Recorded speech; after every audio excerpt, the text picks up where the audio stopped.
Drugs కేసులో 8వ రోజు ముమైత్ ఖాన్ తో సిట్ అధికారుల విచారణ కొనసాగుతోంది. టాలీవుడ్ డ్రగ్స్ లింకులు, కాల్విన్, పూరి జగన్నాథ్లతో రిలేషన్స్ పై ముమైత్ ని ప్రశ్నిస్తున్నారు సిట్ అధికారులు.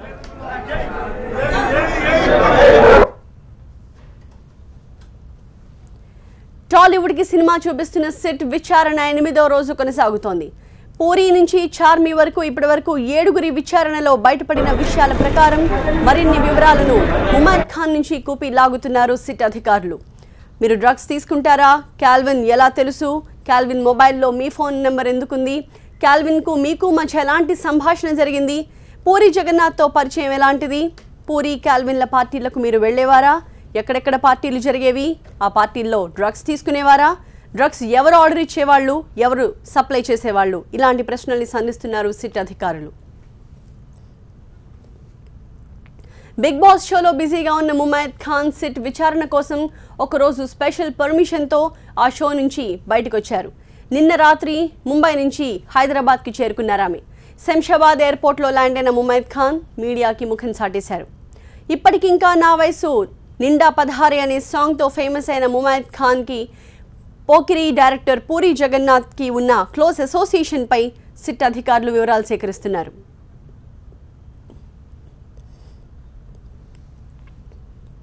అబ్కారీ భవన్ నుంచి మా ప్రతినిధి విజయ్ మరింత సమాచారం అందిస్తారు. విజయ్, ప్రధానంగా బిగ్ బాస్ షో నుంచి పర్మిషన్ తీసుకుని ముమైత్ ఖాన్ బయటకు వచ్చారు. నిన్న రాత్రి ఆమె హైదరాబాద్కి చేరుకున్న దగ్గర నుంచి ఆవిడ కేవలం బిగ్ బాస్ అధికారుల నిర్వాహకుల పర్యవేక్షణలోనే ఉన్నారా? వాళ్లే కేర్ టేకర్స్గా వ్యవహరిస్తున్నారా? ఏం జరుగుతోంది? ముమైత్ ఖాన్కి నోటీస్ వెళ్ళిన రోజు నుంచి కూడా అందరికీ ఉన్నటువంటి క్వశ్చన్, 70 రోజుల పాటు బిగ్ బాస్ షోలో కంటిన్యూగా ఉండాల్సినటువంటి ముమైత్ ఖాన్ బయటికి వస్తుందా రాదా, ఒకవేళ సిట్ ఇన్వెస్టిగేషన్కి వస్తుందా రాదా అన్న అనుమానాలు అందరికీ ఉండే. కానీ ఈరోజు సిట్ విచారణకి వస్తున్నటువంటి ఒక విషయం కూడా అధికారులకు తానే కన్ఫర్మ్ చేసింది. బిగ్ బాస్ షో నిర్వాహకుల వాళ్ళ పర్మిషన్ తీసుకున్నాక ఆమె వస్తానన్న విషయాన్ని కూడా సిట్ అధికారులకు చెప్పిన తర్వాత ఈరోజు ఆమె విచారణకు అన్ని ఏర్పాట్లు చేశారు. నిన్న సాయంత్రం ఆమె హైదరాబాద్ ఎయిర్పోర్ట్కి హైదరాబాద్కి చేరుకొని ఒక హోటల్లో బస్ చేసింది. ఉదయం కూడా డైరెక్ట్గా అక్కడి నుంచి వచ్చింది. అయితే ఆమె వస్తున్నటువంటి సమయంలో నిన్న రిసీవ్ చేసుకున్నప్పటి నుంచి కూడా ఈరోజు వచ్చేంత వరకు కూడా మొత్తం ఆమె చుట్టూ ఉన్న వ్యక్తులు కూడా ఒక మేనేజర్తో పాటుగా మిగతా 4 కూడా ఏదైతే ఆ యొక్క బిగ్ బాస్ షో నిర్వహిస్తున్నటువంటి ఛానల్కి సంబంధించినటువంటి ప్రతినిధులే ఉన్నారు. వాళ్ళంతా ఆమె వెంటే ఉన్నారు. ఆమెకు ఫోన్ కూడా అలో చేయట్లేదు. ఆ షోకి సంబంధించి నియమ నిబంధనలు ఖచ్చితంగా పాటించాల్సి ఉంటుంది. తప్పని పరిస్థితుల్లో పోలీస్ ఇన్వెస్టిగేషన్ ఉంది కాబట్టి ఆమె స్పెషల్ పర్మిషన్ తీసుకుని వచ్చింది. ఈరోజు ఆమె వెంట వచ్చినటువంటి 2 వాహనాల్లో ఆమె నిన్న ఎయిర్పోర్ట్ దగ్గర ఎక్కినటువంటి వాహనం కూడా ఆ ఛానల్కి సంబంధించినటువంటి వాహనమే. వాళ్ళే స్పెషల్ కేర్ తీసుకుంటున్నారు. వాళ్ళే హోటల్ కూడా బుక్ చేశారు. ఆమె ఎవరితో మాట్లాడకూడదు, ఫోన్ కూడా ఆమె వాడడం లేదు. కేవలం ఇన్వెస్టిగేషన్ అధికారులతో మాట్లాడి ఆ తర్వాత ఈరోజు సాయంత్రం మళ్ళీ ఆమె ఆ షోకి వెళ్తుంది. బిగ్ బాస్ షోకి పాల్గొనడం కోసం ఆమె తిరిగి వెళ్తుంది.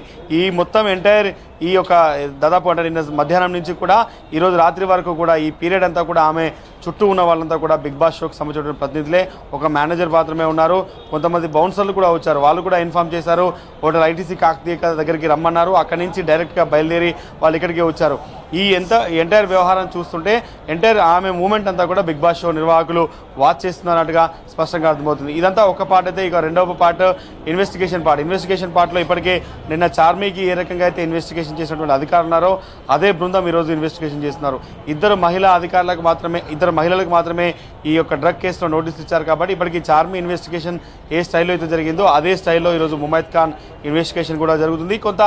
చార్మీకి ముమైత్ ఖాన్కి కొంత వేరియేషన్స్ ఉంటాయి. చార్మీ అడిగిన క్వశ్చన్కి సమాధానం చెప్తుంది. కానీ ముమైత్ ఖాన్ అనే వ్యక్తి ఆమె జనరల్గా కొంత ఫెరోషియస్ క్యారెక్టరు, కొంత ఓపెన్గా ఉంటుంది.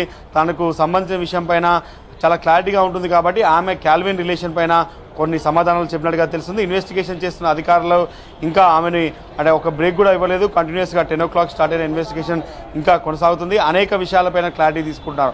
ఎందుకంటే కొంతమంది వ్యక్తులు పూరి జగన్నాథ్ కాల్విన్ పరిచయం చేశాడనేది కొంతమంది ఇన్వెస్టిగేషన్లో ఒప్పుకున్నారు. కానీ ఇక్కడ ఈమెకి డైరెక్ట్గా పరిచయం ఉందనే సమాచారం కూడా ఉంది. ఈమె ఇంకొక వ్యక్తులు పరిచయం చేసుకునే వ్యక్తి కాదు. డైరెక్ట్గా యాక్సెస్ ఉంది. అది ఏ రకంగా పరిచయం ఏర్పడింది, ఆ పరిచయం ద్వారానే పూరి బ్యాచ్కు ఈ లింక్ కలిసింది అనేది కొంత సమాచారం. ఆ ఇన్వెస్టిగేషన్ అధికారులంతా కూడా ఆ లింక్ని ఎస్టాబ్లిష్ చేస్తున్నారు. ఇప్పటి వరకు తెలుగు సినిమా ఇండస్ట్రీకి సంబంధించిన వ్యక్తులకు లింకులున్న వ్యక్తి కాల్విన్ ఫస్ట్ క్యాల్విన్ ఎవరికి పరిచయం అయ్యాడు, ఏ రకంగా ఇండస్ట్రీలో ఇంతమందికి క్లోజ్ అయ్యాడు, ఈ విషయం ఇంతవరకు క్లారిటీ రాలేదు. ఇది ముమైత్ ఖాన్ విచారణ తర్వాత ఖచ్చితంగా క్లారిటీ వస్తుందని ఎక్స్పెక్ట్ చేస్తున్నారు. ఒక మ్యూజిషియన్గా BBA చదివినటువంటి స్టూడెంట్ ఏ రకంగా డ్రగ్స్ కేసులోకి వచ్చాడు, ఆ డ్రగ్స్ కేసులోకి వచ్చిన తర్వాత ఇంతమందిని ఏ రకంగా ఆపరేట్ చేశాడు, స్కూల్స్ పిల్లలు కావచ్చు, దాని తర్వాత కార్పొరేట్ కాలేజ్కి సంబంధించి కావచ్చు, IT కంపెనీస్కు సినిమా ఇండస్ట్రీ ఇంతమందిని ఏకకాలంలో మెయింటైన్ చేశాడంటే ఈ లింక్ అంతా కూడా ఎవరు ఎస్టాబ్లిష్ చేశారు, సినిమా ఇండస్ట్రీకి పరిచయం చేసింది ఎవరు అనేది ఈరోజు ముమైత్ ఖాన్ విచారణ తర్వాత కొంత క్లారిటీ వచ్చే అవకాశం కూడా కనిపిస్తుంది. క్యాల్విన్ చెప్పినటువంటి విషయాలు ఇప్పటికే సిట్ దగ్గర ఉన్నాయి. ఆయన చెప్పిన విషయాలు కావచ్చు, పూరి జగన్నాథ్, చార్మి, సుబ్బరాజు, శ్యామ్ కే నాయుడు, ఎంటైర్ పూరి బ్యాచ్ చెప్పినటువంటి ఇన్వెస్టిగేషన్లో ఏ విషయాలు అయితే చెప్పారో ఆ విషయాలను తీసుకొని ఈరోజు ముమైత్ ఖాన్ని విచారిస్తున్నారు. ముమైత్ ఖాన్ నుంచి కొంత వ్యాలిడ్ సమాచారం వస్తుందని మాత్రం సిట్ అధికారులు ఎక్స్పెక్ట్ చేస్తున్నారు. ది సేమ్ టైం విజయ్, విచారణ అయిపోయిన అనంతరం ముమైత్ ఖాన్ మీడియాని అడ్రస్ చేసే అవకాశం కనిపిస్తోంది. ఎందుకంటే మొదటి రోజు నుంచి చూస్తున్నాము, ఇష్టమైన వాళ్ళు మీడియాతో మాట్లాడుతున్నారు, మీడియాతో మాట్లాడడం ఇష్టం లేని వాళ్ళు డైరెక్ట్గా వెళ్ళిపోయి వాహనం ఎక్కేస్తున్నారు. చార్మి కూడా మీడియా వైపు చూసి చేతులూపుతూ వెళ్ళింది కానీ మీడియాతో మాట్లాడలేదు. కానీ ముమైత్ ఖాన్ అట్లీస్ట్ మీడియాని అడ్రస్ చేసే అవకాశం కనిపిస్తుందా, లేకపోతే దానికి కూడా తన రూల్స్ అడ్డొస్తాయా? బికాజ్ ఆ షో సెపరేట్, అదొక డిఫరెంట్ ఇష్యూ, అండ్ ప్రస్తుతం జరుగుతున్న సిటీ ఇంట్రాగేషన్ మరొక ఇష్యూ కాబట్టి తను మీడియాతో ఒక 2 ముక్కలైనా మాట్లాడే అవకాశం ఉందా? ఛాన్స్ లేదని చెప్పుకోవచ్చు. ఎందుకంటే ఆ షో నిర్వాహకులు చాలా కఠిన నిబంధనలు ఉన్నాయి. పేరెంట్స్ని కలవకూడదు, పర్సనల్ వ్యక్తులను కలవకూడదు, రిలేషన్స్ కలవకూడదు, ఎవరిని కలవకూడదు అన్న నిబంధనకు ఉంది. వాళ్ళు ఆ షోలో 70 days పాటు ఉండాలి. కానీ ఇన్వెస్టిగేషన్ పార్ట్ అనేది చాలా డిఫరెంట్గా ఉంటుంది. ఇన్వెస్టిగేషన్ ఏజెన్సీ పిలిచింది, అదొక ప్రభుత్వానికి సంబంధించినటువంటి ఏజెన్సీ కాబట్టి ఖచ్చితంగా వాళ్ళు ఇన్వెస్టిగేషన్ కోఆపరేట్ చేయాలి. కాబట్టి ఆమె ఇన్వెస్టిగేషన్ వాళ్ళని గౌరవించి వాళ్ళ పర్మిషన్ తీసుకొని వచ్చింది. కానీ ఇక్కడికి వచ్చిన తర్వాత మీడియాతో కానీ ఈ ఇష్యూకి సంబంధించి కానీ ఎవరితో డిస్కస్ చేయకూడదు అనే నిబంధన కూడా ఉంది. మీడియాతో మాట్లాడే అవకాశం మాత్రం ఎట్టి పరిస్థితుల్లో లేదు. నిన్న కూడా ఎయిర్పోర్ట్లో దిగిన తర్వాత మీడియా అనేక క్వశ్చన్స్కి ఆమె రెస్పాన్స్ కోసం ట్రై చేశారు కానీ ఆమె ఎక్కడ కూడా మాట్లాడలేదు. ఈవెన్ ఆమెతో వచ్చిన మేనేజర్లు కావచ్చు, లేకపోతే ఆ షోకి సంబంధించిన ప్రతినిధులు కావచ్చు, ఎవరు కూడా మాట్లాడడానికి నిరాకరిస్తున్నారు. ఇది కొంత మాకు సంబంధం లేని సబ్జెక్ట్, ఇది మేము ఆ షోకి సంబంధించిన వాళ్ళ మాత్రమే అని చెప్తున్నారు.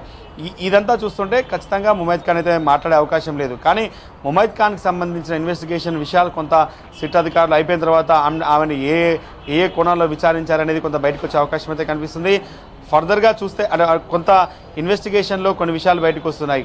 హైదరాబాద్లో ఎక్కువగా ముమైత్ ఖాన్ ఉండదు, ఆమె చాలా షోస్ చేస్తుంటుంది, బయటికి వెళ్తుంటుంది. ఆమెతో పాటు క్యాల్విన్ వెళ్ళాడన్న ఇన్ఫర్మేషన్ కూడా ఉంది. చాలాసార్లు ఇద్దరి సబ్స్టాన్షియల్ ఎవిడెన్స్ ఏవైతే ఉందో, అంటే ఇద్దరు టవర్ లొకేషన్స్ ఒకే దగ్గర ఉండడం, ఇద్దరు ఒకే ప్లేస్లో ఉండి మాట్లాడుకోవడం, చాలా ఫొటోస్ దిగడం, ఇవన్నీ కూడా ఇన్వెస్టిగేషన్ అధికారుల దగ్గర సాక్ష్యాలు ఉన్నాయి. కాబట్టి ఆ ఒక్క పాయింట్ విషయంలో కొంత ఈ కేసులో కొంత కీలకమైన సమాచారం బయటికి వెళ్ళినప్పుడు అతను ఏ రకంగా వచ్చాడు. ఎందుకంటే ముమైత్ ఖాన్ ఆమె డాన్సర్గా ఉంది కాబట్టి చాలా ఏరియాలో, చాలా పట్టణాల్లో కూడా ఆమె షోస్ చేసింది. అక్కడికి కూడా కొన్ని ఈవెంట్ ఆర్గనైజర్ ద్వారా వీళ్ళు వెళ్ళారని చెప్తున్నారు. అంటే ఓన్లీ హైదరాబాద్ లింక్ కాదు, బయట చోట్ల కూడా ఆమె ప్రోగ్రామ్ చేసే సమయంలో వీళ్ళు వెళ్ళారంటే అక్కడ ఏమైనా డ్రగ్స్ సప్లై ఏమైనా జరిగిందా, ఈ విషయం పైన కూడా కొంత క్లారిటీ తీసుకునే అవకాశం అయితే కనిపిస్తుంది.